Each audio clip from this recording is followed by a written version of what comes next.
Oke. Nah, tapi kan memang sekarang itu kan sejak terutama masalah pandemi COVID-19 ini muncul di permukaan dan kemudian Hmm, kita disuruh di rumah aja, selalu hmm, imbauannya adalah kan memang cuci tangan, kemudian jaga hmm, kebersihan, jaga daya hmm, tahan tubuh. Yang selalu hmm, digencar-gencarkan kan adalah olahraga, hmm, olahraga, olahraga. Tapi somehow kita nggak bisa hmm, memungkiri kan, ketika kondisi hmm, seperti ini yang ada orang juga stres karena ya as simple as hmm, gue curhat sedikit gitu misalkan ya Mas ya. hmm, Kita gue oke olahraga di rumah segala apa. hmm, Kemudian nyapu ngepel pun termasuk olahraga buat gue gitu. Bakar hmm, kalori dan hmm. segala apa. Tapi kemudian kan di otak ini pasti berpikir apalagi pekerjaan gue bakal tetap stabil nggak ya, penghasilan gue Hmm, gimana. Kemudian ditambah hmm, lagi ya mungkin yang buat orang tua sambil kerja sambil ngurus anak di sekolah hmm, ya kan kerja hmm, sekolah di rumah itu kan akhirnya hmm. memancing tingkat stresnya yang Ya, semakin ya, meningkat. Gimana sih? ya. Dan gue rasa ini dihadapi oleh banyak orang kayak hal problematika ini gitu kan. Yes, yes, Bagaimana yes. kita bagaimana kita mengelola si stres ini, Mas?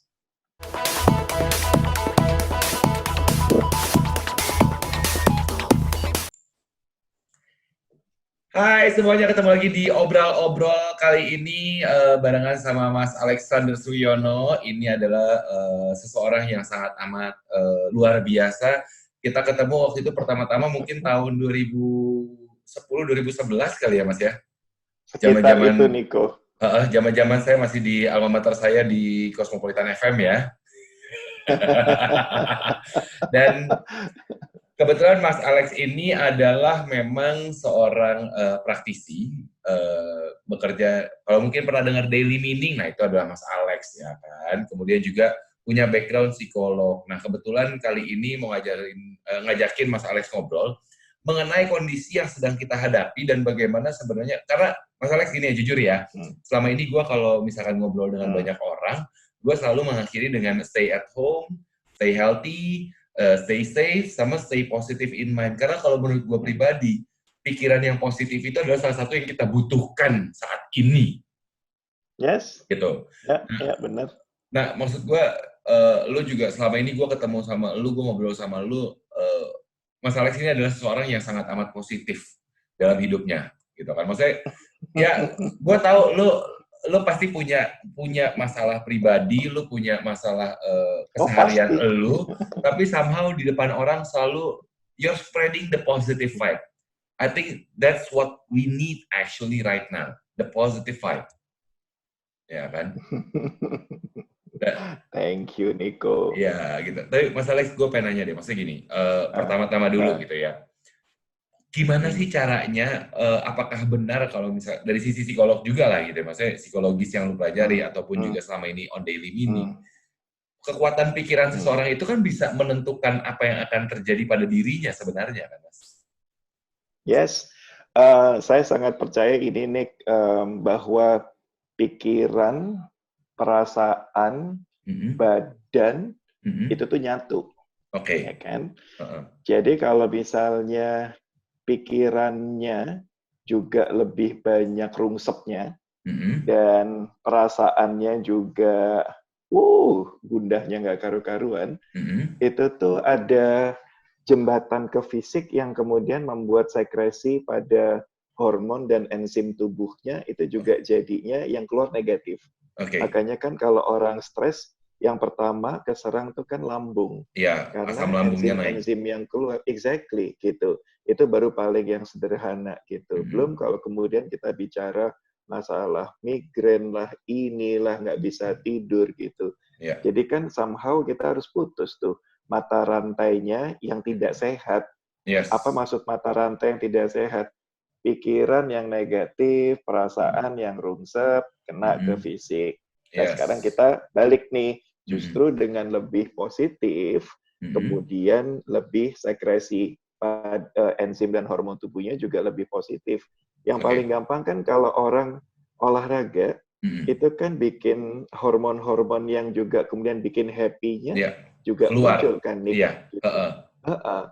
nah, Itu yang kita bilang dalam situasi apapun tuh jangan sampai rasa tak berdaya itu membuat lebih bubrah semuanya gitu. Itu oke. yang paling pertama dulu. So I agree with you. Oke. Nah, tapi kan memang sekarang itu kan sejak terutama masalah pandemi COVID-19 ini muncul di permukaan dan kemudian Hmm, kita disuruh di rumah aja, selalu hmm, imbauannya adalah kan memang cuci tangan, kemudian jaga hmm, kebersihan, jaga daya hmm, tahan tubuh. Yang selalu hmm, digencar-gencarkan kan adalah olahraga, hmm, olahraga, olahraga. Tapi somehow kita nggak bisa hmm, memungkiri kan, ketika kondisi hmm, seperti ini yang ada orang juga stres karena ya as simple as hmm, gue curhat sedikit gitu misalkan ya Mas ya. hmm, Kita gue oke olahraga di rumah segala apa. hmm, Kemudian nyapu ngepel pun termasuk olahraga buat gue gitu. Bakar hmm, kalori dan hmm, segala apa. Tapi kemudian kan di otak ini pasti berpikir apalagi pekerjaan gue bakal tetap stabil nggak ya, penghasilan gue hmm, gimana. Kemudian ditambah hmm, lagi ya mungkin yang buat orang tua sambil kerja sambil ngurus anak di sekolah hmm, ya kan kerja hmm, sekolah di rumah itu kan akhirnya hmm. memancing tingkat stresnya yang Ya, semakin ya, meningkat. Gimana sih? ya, Dan gue rasa ini dihadapi oleh banyak orang kayak hal problematika ini gitu kan. yes, yes, Bagaimana yes. kita bagaimana kita mengelola si stres ini, Mas? Ya, siap. Um, Pengen sharing ini deh, Nick Malu Nick, yang Hmm. disebut dengan positive uncertainty. Ini Oke, boleh sih. balik ke zaman saya lagi bikin essay tahun Hmm. 2005, Hmm. ketemulah buku kecil ini karangannya si Gelat, Oke. positive uncertainty gitu Hmm. kan, apa nih gitu. Hmm. Seru nih. Karena bagaimana mengubah ketidakpastian itu Hmm. menjadi hal yang positif nih. Oke. Ketidakpastian itu kan pasti bikin orang stres ya, Iya. harusnya.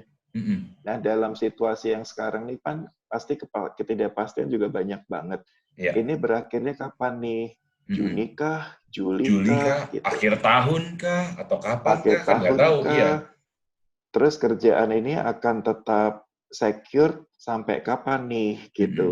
Hmm. Atau kemudian tabungan ini bertahannya sampai kapan nih? Gitu. Iya. There are Hmm. so many uncertainty gitu. Yes. Nah, um, sekarang bagaimana membuat uncertainty ini menjadi positif? Iya. Jadi bukannya kita abaikan, udah nggak apa-apa, enggak Hmm. gitu. Tetapi bahwa gimana nih? Nah, positive uncertainty ini ada beberapa tools-nya yang very powerful nih. Oke. Ya, Hmm. siap. Yang pertama Hmm. itu disebut dengan be aware and worry. Oke. Kita sadari, tapi kita juga waspada. Worry-nya W-A-R-Y, worry. Heeh. Nah, um, kalau kita bilang gini nih, kan sekarang juga banyak tambah stres gara-gara banyak baca berita yang enggak kan, Nick? Bener Ya, nggak? ya, ya, ya, ya, betul, setuju. Hah? Ya, Gitu. Tapi kalau nggak baca, kita juga kayak, aduh, gue jadi nggak tahu apa-apa nih, betul. gitu. Hmm. Hmm. Jadi, yang tools yang pertama ini, sadari ini apa yang terjadi, Oke. pahami apa yang terjadi, Hmm. tetapi juga dengan kewaspadaan yang kita baca, yang kita ketahui, itu benar apa enggak. Itu Oke. selalu harus ada di mindset tuh. Oke. Contohnya, kita baca dengan bilangnya bahwa ini akan berakhir insya Allah sebelum bulan puasa gitu. Awal-awal Ya, kan sempat ada awal-awal. berita gitu, Nick. Ya, Yeay! Kan pasti akan menaikkan ekspektasi juga gitu. yes, Tapi betul. kalau kemudian ekspektasinya itu nggak terpenuhi, sekarang udah bulan puasa nih, Hmm. kan lebih down. Dan Ya. itu yang kemudian pikiran jadi lebih kemana-mana, nggak benar. Makanya pada saat kita memahami sesuatu, Hmm. atau mengetahui sesuatu, membaca sesuatu, langsung tuh di balance-nya sama, tunggu. Gue coba baca deh dari referensi lain, Oke. tunggu. Ini gue coba tanya dulu nih sama orang lain, Ya. ini udah benar belum ya? Hmm. Balancing inilah yang membuat uncertainty-nya Hmm. somehow tetap ada di zona positif. You get Oke. my point, Nico? Oke. Jadi, Jadi, boleh nggak, misalnya kesimpulan gue ya Mas ya, artinya dengan kita menjadi hmm, poin pertama itu kan be aware sama worry ini sendiri. hmm, Ya kan? hmm, Kita aware, hmm, kita menjadi waspada, kita menjadi tahu, hmm, paham mengenai apa yang terjadi, tapi karena kita hmm, sebagai manusia pun kita memang punya tingkat kekhawatiran yang akhirnya kita gunakan hmm. itu untuk membalancing info yang kita terima. Jadi ekspektasi kita nggak Ya. ketinggian. Nggak ketinggian, dan Hmm. jangan sampai hidup kita dipengaruhi oleh sesuatu yang Hmm. sebetulnya juga belum tentu benar. Oke, I see. Contohnya, ada orang bilang gini, kiamat nih, Hmm. gitu. Hmm. Nah, itu kan Terus juga belum tentu tanpa benar. kemudian, Kita Iya. kita tanpa men-challenge-nya, tunggu what do you mean by kiamat?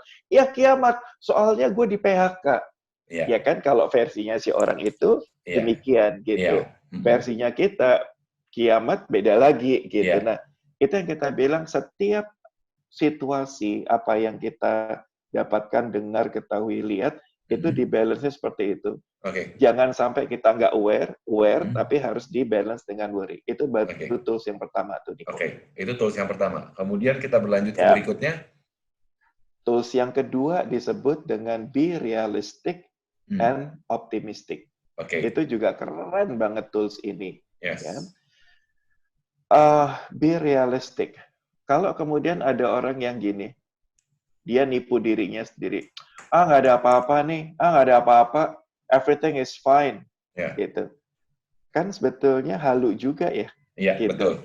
Karena sebetulnya situasi ini, situasi yang nggak fine. Realistik. Yes. Gitu.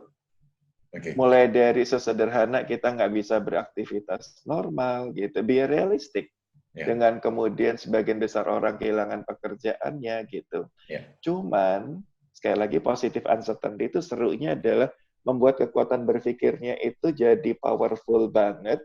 Kalau tadi kan yang pertama aware and worry, itu harus dibalance. Yang kedua realistic, kalau lu pasanginnya sama pesimis, kelar hidup lo. Lu akan langsung negatif aja, kecemplung ke jurang. Exactly. Makanya realistic harus dibalance-nya sama optimistik. Sehingga sekarang kerjaan berkurang. Bahwa job di mana-mana juga susah. Optimisnya. Ada nggak yang masih bisa gue kerjain sekarang? Ada nggak peluang lain? Ada nggak peluang lain? Itu yang membuat uncertainty-nya menjadi positif. Nggak mengarah kepada negatif. Tambah seru kan, simple kan sebetulnya. Simple. Gitu. Jadi kerangka berpikir kita itu mulai kita kasih baju yang benar. Tadi udah ada 2 baju tuh. Iya, betul. Masih mau yang ketiga? Oke, tapi sebelum kita masuk yang ketiga, boleh nggak kalau misalnya gue kasih contoh mungkin buat yang nonton ini juga ya Mas Alex ya. Bahwa kayak being realistic dan optimistic adalah kayak tadi lu bilang, lu realistis, lu tahu kondisinya, tapi lu kemudian lu mencari peluang-peluang yang ada, being optimist. Sama halnya kayak mungkin as simple as kayak gue, ya jadwal MC dah ya kan hilang semua. Gitu. Itu being realistic. Penghasilan gue jauh berkurang, gue bertahan hanya dari siaran. Tapi kemudian kepikiran lagi, apa yang bisa gue kerjakan? Kayak ini sih obrol-obrol, YouTube gue, ini masih bisa gue kerjakan, apalagi dengan teknologi digital yang ada saat ini gitu. Why not? Ya kan, gue bisa sharing informasi, gue bisa itu. Artinya being optimistiknya seperti itu, Mas. Yes, betul banget. Atau yang jual-jual makanan saat ini. Exactly. Tetap mengerjakan sesuatu yang produktif dari apa yang bisa kita kerjakan. Gitu. Ya kan? Siap yang ketiga? Siap. Poin ketiga apa nih? Yang ketiga adalah be focused and flexible. Kalau buat yang suka fotografi nih, Nick, kan ada zoom in, zoom out. Ya kalau kayak lu kan pemain sinetron ya. Pemain sinetron. Gue gak pernah main sinetron, Mas. Gak mau. Malah zoom in, zoom out-nya. Gini, zoom in, zoom out-nya manual. Begitu lu zoom in, gue langsung mundur loh nih. Agak serem ya, sebenarnya. What is the term? Be focused and flexible, maksudnya gimana nih? Fokus itu sama dengan zoom in, Nick. Jadi pada waktu kita lagi kamera nih, kita keker nih, fokus keker ya. Keker bahasa zaman kol. Kita masih ngomonginnya afdruk soalnya ya. Zamannya afdruk cuci cetak ya. Masih ngikutin asa 100 isi 24 ya. Ya, paling nggak zaman kita masih agak ada samanya ya. Iya, ketahuan. Anyway, maksudnya kita zoom in. Jadi fokus, ya. Zoom in itu kita fokus apa yang harus kita lakukan saat ini apa nih? Kayak tadi kita sempat ngobrol tuh, yang penting sehat nih, yang penting sehat. Karena kalau nggak sehat nggak bisa ngapa-ngapain. Fokus pada apa yang penting dulu, apa yang bisa dikerjakan. Mulai dari apa yang penting dan harus dikerjakan, fokus pada hari ini dulu gitu, supaya nggak ngelebar kemana-mana. Itu zoom in-nya, fokusnya. Cuman fleksibel adalah kalau kemudian terjadi satu perubahan nanti malam atau besok, positif uncertainty ini gini, fokus sih fokus boleh Jack, tapi jangan rigid dong. Kalau lu fokus, yang paling sederhana deh ini kan ada beberapa teman kita yang meniatkan nikah kan di masa-masa COVID ini gitu. Terus kemudian, udah undangannya 7.000 orang, semua ballroom di hotel disewa gitu kan, nggak cuma satu ballroom, 3 hari 3 malam gitu. Itu yang difokuskan acara perkawinan yang megah, meriah dihadiri oleh 7.000 orang. Terus terjadi pandemi global. Lalu fleksibel dong, secara ada aturan nggak boleh kumpul-kumpul gitu. Fleksibelnya ya udah deh di KUA aja, nikah dengan keluarga dekat hanya paling banyak 6 orang, 8 orang. 10. Itu yang kita bilang, lu punya rencana, fokus. Tapi jangan lupa fleksibel. Itu yang bikin lu nggak gila. Gitu. Tadi tools-nya udah ada 3 ya, Nick? Iya, betul. Apa aja, Nick? Yang Be pertama aware, kan aware sama worry. Kemudian realistic sama optimistic. Optimis. Kemudian be focus sama fleksibel. Ya, be focus and flexible. Itu yang saya bilang bahwa kalau itu yang kita kasih baju di cara berpikir kita, uncertainty yang ada itu jadi lebih chill, lebih nyantai, walaupun kita tidak mengabaikan, walaupun dengan kita tidak meng-underestimate situasi. Ada masalah, iya, tapi kita nggak jadi stres gitu.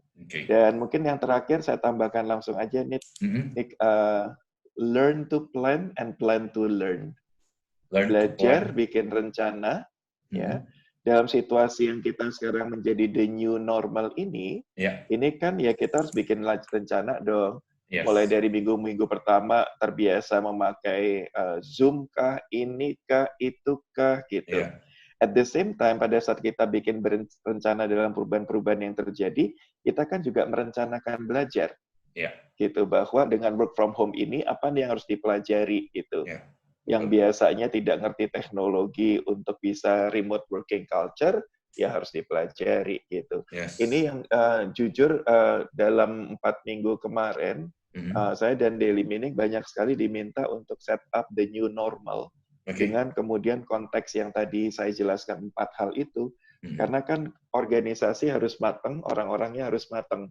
Tetapi bahwa bagaimana sistem yang dibangun, ya juga harus orang-orangnya bisa menjalankannya. So that 4 tools of positive uncertainty mindset is very practical yet powerful.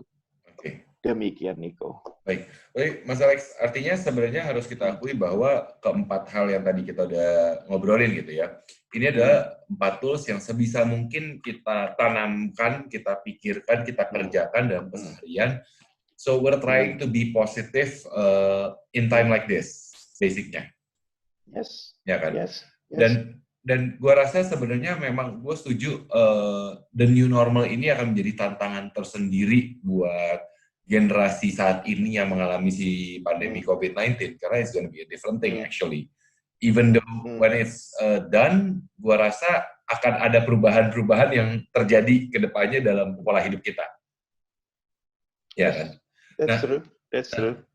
Tapi ya itu dia, gue tuh masih oke. Ada nggak sih selain tadi 4 tools ini yang tadi udah lu kasih untuk kita being positif? Yang keseharian yang bisa kita lakukan, simple things keseharian yang bisa kita lakukan apa aja, Mas? Ada ide nggak? Asal saran gitu. Keseharian. Kan, kalau saya kan memang berkawannya dengan mindset ya, Nico. Keseharian itu yang buat saya, yang saya praktekkan, nih kita coba tenang bentar deh, misalkan 10 detik gitu ya. Terus nanti saya akan tanya dalam 10 detik apa saja yang terjadi gitu. Ya, 10 detik nggak apa-apa dong, kita nggak bilang dead air kan? Nggak masalah. Kalau perlu sambil Niko dia mungkin saya nari latar juga nggak apa-apa loh untuk mengisi 10 detik itu. 10 detik ya, Nick? Iya. Sip. Oke.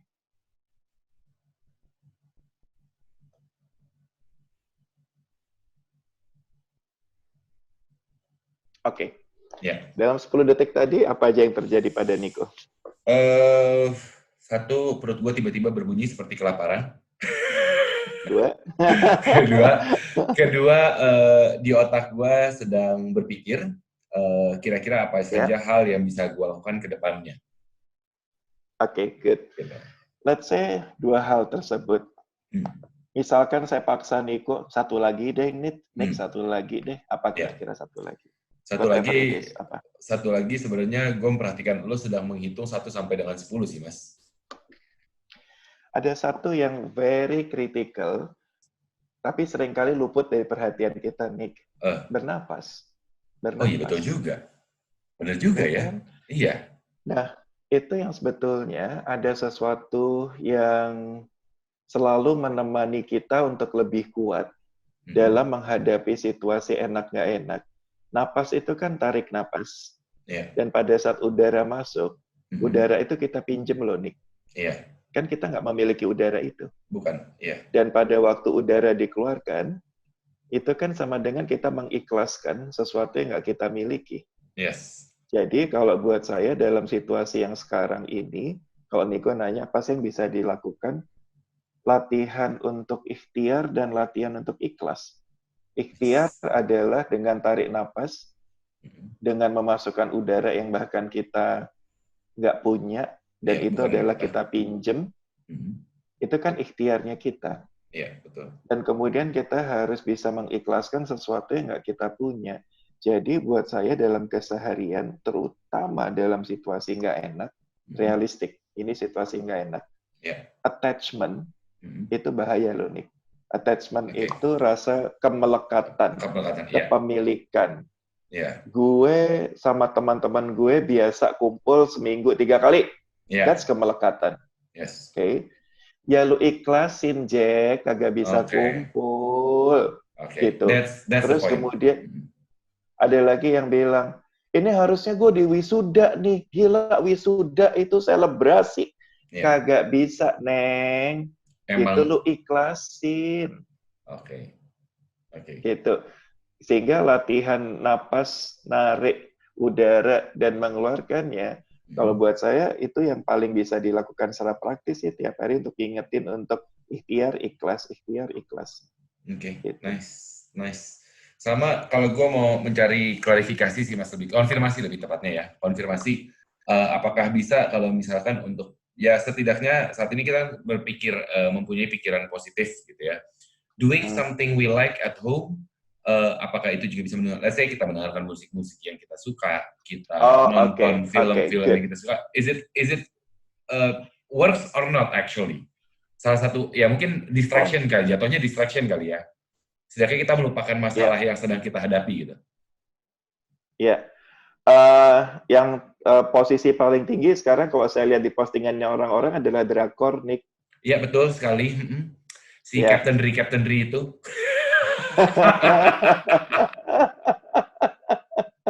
Ya kan, oh jangan sedih, nggak cuman itu, Itaewon Class juga hadir, Kingdom juga hadir ya.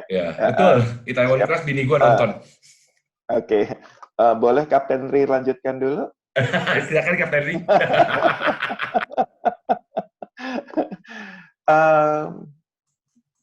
Boleh saja untuk proses mengalihkan perhatian, tetapi jangan nambah masalah baru. Contohnya apa? To be honest, saya nonton yang Itaewon Class itu. Dan itu saya nontonnya di minggu-minggu awal pada waktu work from home dan pandemi ini lagi betul-betul merebak untuk yang di Jakarta. Kita fokus yang Jakarta. Dan di dalam Itaewon Class itu kan ceritanya mengenai business owner yang dia juga fight dengan segala macam apapun yang terjadi pada bisnisnya. So somehow it's quite relate, bukan karena saya opak Korea loh. Tapi kan I am also a business owner. So somehow can relate-nya karena benar juga nih fighting spirit-nya seperti ini. Gitu. We can learn from anything gitu. Nah, kenapa tadi saya bilang mengalihkannya boleh-boleh aja. Tapi asal jangan salah nonton drakor juga yang kemudian bikin gloomy, yang kemudian lebih bikin depresi, yang bikin rungsep, gitu. Itu satu. Terus kemudian distraksi kebanyakan yang kedua apa, Nick? Nggak efektif, nggak optimal kerja, makan juga, iya. Iya kan, gitu. Terus kemudian nggak happy sendiri. Mending kalau makan terus happy masih nggak apa-apa, gitu. Dan saya adalah partai itu, gitu kan. Sombong itu yang ideal, sombong itu yang ideal, ya. Turun 6 kilo, turun 6 kilo. Serius? Gara-gara nyapu sama ngepel. Kalau bahagia sih nggak apa-apa, bagus berarti. I'm happy. Nah, distraksi itu apapun yang dilakukan efeknya harus positif gitu, ya kan? Baca buku kah, olahraga kah, apa seharusnya memberi satu manfaat yang positif. Distraksinya jangan sampai kemudian salah. Misalkan, aduh gue kangen sama teman-teman gue nih, terus nelpon teman, yang ditelepon salah gitu. Yaitu lebih banyak curhatnya, depresinya, apa dan seterusnya kan kebawa gitu. I don't know, misalkan. So, boleh-boleh aja sih, Nick. Oke, tapi artinya untuk distraksi itu pun juga sebisa mungkin kita memilah-milih mana yang sebenarnya setidaknya bringing the positive vibe ya, Mas? Yes. Oke, baik. What else, kalau untuk stay positive in mind, what else we could do? Kalau dari sisi lu? Memahami ada 3 level of control. Kontrol di diri sendiri, kontrol di orang lain, kontrol di semesta atau Tuhan, gitu. Contoh, dalam situasi yang sekarang kan, kita udah cuci tangan sering-sering, kita pakai masker, gitu. Terus di awal-awal kan orang masih belum terlalu aware ya, atau berkesadaran sampai kemudian orang lain yang kemudian lebih deket-deket ke kita, gitu. Sampai kita kalau baca di sosmed gitu, misalkan ngantri di supermarket masih deket-deket, terus pada saat diminta, Pak, boleh agak jauhan.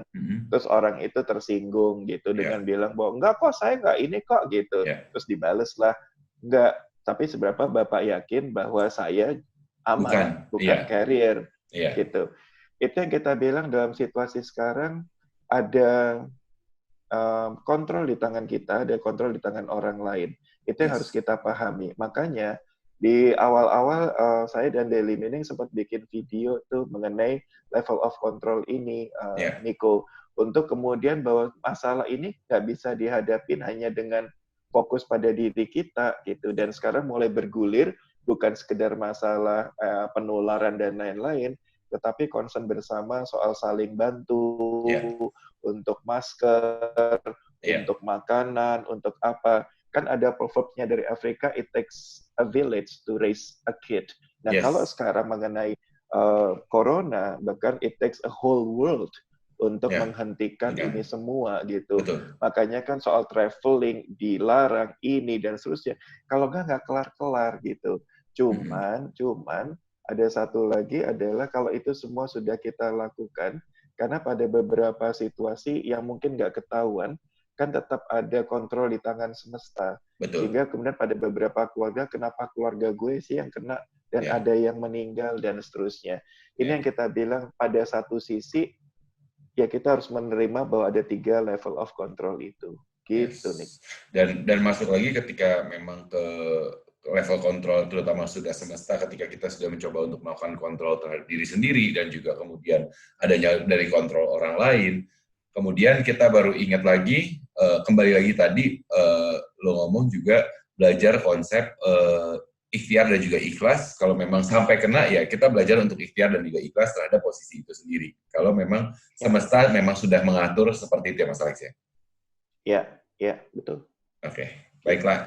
Mas Alex, terima kasih banyak waktunya. Mungkin ada yang mau ditambahkan? Oh, ini kan baru segmen 1 ya? Iya, ntar kita kan habis bumper OBB, nanti ada lagi. Terus masuk yang segmen dunia lain itu segmen keberapa? Segmen dunia lain itu ntar malam. Soalnya acaranya juga udah di-drop. Dari kapan tahu? Maaf, saya bisa mengganti Sarah Wijayanto loh. Oh bisa ya? Ntar kalau gitu kapan-kapan kita ketemu sama Sarahnya, Sarah yang temenin aja Mas Alex gimana?